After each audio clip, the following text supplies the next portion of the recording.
अगर जुनैद उस कमरे से बाहर आ गया तो क्या होगा? नहीं आएगा, वो नहीं आ सकता क्योंकि मैंने उसे बताया कि मैं शाम तक नहीं मिलने आ सकती। मुझे करीम साहब से बात करनी होगी कुछ भी करके। कहाँ फंस गई मैं?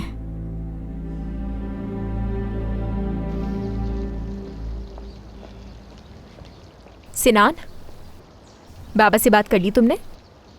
उनसे बात करने के लिए कुछ नहीं है। और आप इतना दबाव क्यों डाल रही हैं मुझ पे? कुछ नहीं था बात करने को, क्या मतलब?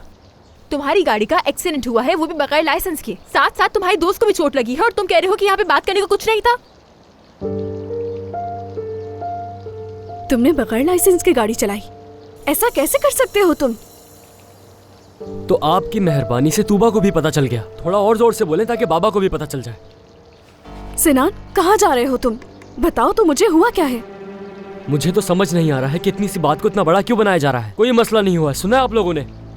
इसे क्या हो गया? ये इतने गुस्से में क्यों है? सिर्फ एक्सीडेंट ही नहीं हुआ है, साथ बैठी दोस्त के सर पे चोट भी आई है।